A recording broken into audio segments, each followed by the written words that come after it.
tulikuwa tunaangazia kuhusiana na mchezo wa kesho ni Namungo dhidi ya mnyama Simba, lakini nikagusia kuhusiana na kutokuonekana kwa Awesu. Ubora wake, namna ambavyo alivyokuwa anacheza uwanjani, alivyokuwa anajituma, yani amepotea ghafla Awesu. Hatumuoni tena. Awesu tunafahamu ni kipaji kizuri Tanzania, na tangu akiwa viongozi wa Simba walipomuona kule Zanzibar wakatamani amlete kwenye timu muda mrefu, lakini hakupata bahati hiyo. Ni kiungo mzuri sana akitokea chini, kwa maana na mikimbio safi kabisa ambayo inaweza ikapunguza pressure ya mistari ya timu pinzani kama mitatu au minne hadi aweze kulifikia lango la timu pinzani. Kwa maana yake unaweza kumtumia kama kiungo mchezeshaji wa chini, deep line playmaker, lakini ni hadi pale atakapokuonesha uwezo wake kupiga hizo pasi ndefu, kwa sababu mara nyingi ndio viungo wa chini wanaonekana kwa ajili ya kupiga zile pasi ndefu.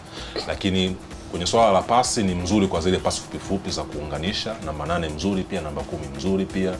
Na bahati nzuri ni kwamba kiungo huyu anaweza pia kuhudumu katika maeneo ya pembeni.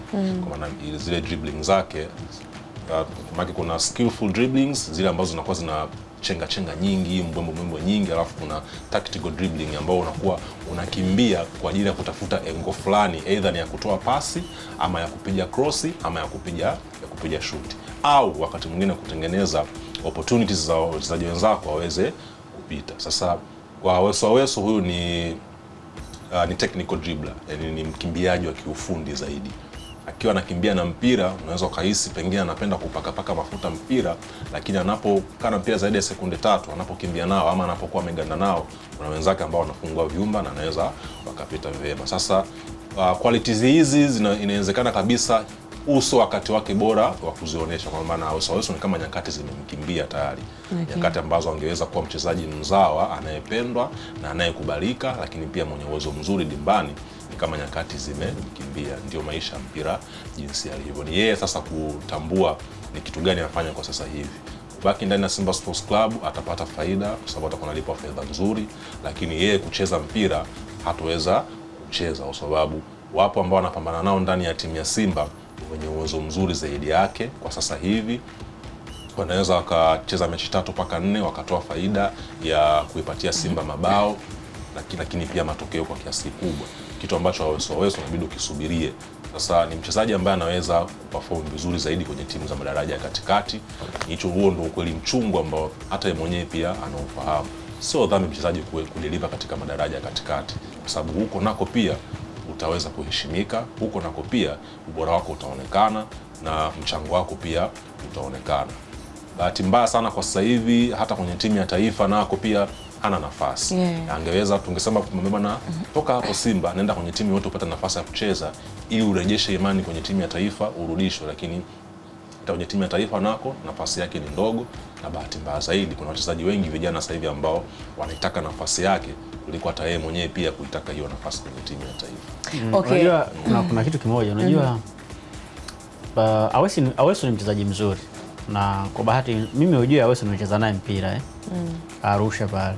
Unajua Awesu ni mchezaji wa Zanzibar. Unasakata kabumbu mimi mtu hatari kabisa. Zamani. Kwa gawinga ulikuwa nani? Hiyo mimi kwa mshambuliaji mzuzuri kabisa.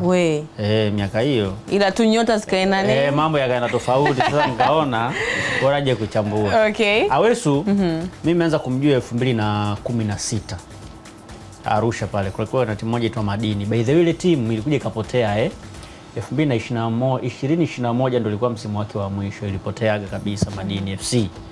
Na ilipoteaga kabisa baada ya kuundwa timu ilikuwa inaitwa Arusha United. Ambao sasa ile timu baadaye ilikuwa badilishwa ikawaje ndio baadaye ikaitwa Gwambina. Ile timu ilivyoanzishwaga ile ndio ilisababishaga Madini ikasambaratika ikapotea. Sasa wakati na 2000 ndio najua naye mimi namuona wakati ndo ametoka Zanzibar anacheza Madini FC.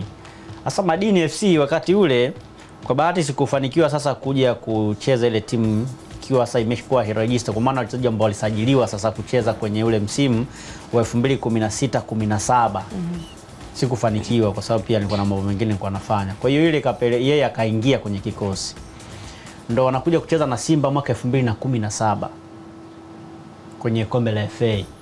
Mechi ambayo ilipigwa pale Arusha. Unajua pale Hans Popo alimkubali sana Awesu.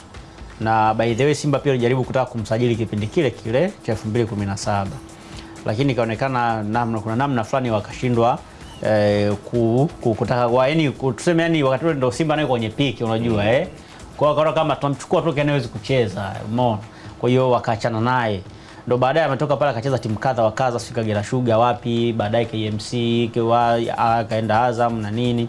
Kwa hiyo ni mtu ambaye kwenye mpira wa Tanzania kahudumu muda mrefu, yani maana tangu 2016 hiyo anacheza Madini, akaja ile 17 ambao nadhani 2017 ndio kwa msimu wake wa mwisho akiwa na Madini, akatoka pale akaenda kwenye timu zote mpaka nafika sasa, tupige mahesabu kuanzia 2016 miaka 10 mpaka leo. Miaka mingapi? 10. Ni miaka 10 sio? Almost miaka 9 10, si ndio? Sasa miaka 10 anacheza kwenye mpira wa Tanzania. Sasa ukiwa unacheza kwenye mpira wa Tanzania kwa miaka 10 na ugumu wa mpira wa Tanzania, ni ngumu kuja Simba ufanye vizuri. Ni ngumu. Umeshatumia energy kubwa sana huko nyuma, ambao sasa hivi ile energy huwezi kuitumia tena, kwa sababu tayari kuna vitu vingi unapaswa kufanya ambavyo ambavyo vingeweza kukufanya udumu kwenye kosti ya Simba. Tayari zile nguvu zimekuishia. Yaani uje mpira wa Tanzania tusichukulie tu kimasiara, ni mpira fulani mgumu sana, ambao mchezaji akidumu kwa miaka 10 hata kama acheze kwenye timu kubwa, ni ngumu kuja kusajiliwa na timu hizo kubwa akaja kufanya vizuri kwenye hizo timu kubwa akiwa ameshasafa miaka 10 kwenye timu huko mtaani. Ni ngumu. Kwa sababu yule amekuja kutoka Madini, nadhani akaenda Kagera Sugar, pia akaenda KMC, ndio akasajiliwa na kabla ya kwenda KMC alisajiliwa na Azam FC. Kaka Azam FC miaka 2, baadaye pia alirudi Kagera nadhani, akaja baadaye akajiunga na Mbeya na KMC. KMC ndio akaja kujiunga tena na nani? Na Simba Sports Club. Ameshatumika sana huko nyuma. Ni ngumu kuja kuperform vizuri akiwa na klabu ya Simba. Kwa hiyo yeye sasa alisema tu ni kwa sababu sasa kwa wachezaji wetu kwenye mpira wa miguu wanatazama zaidi pesa kwa hiyo yeye kwenda Simba kwa kimafanikio ya kipesa anapata.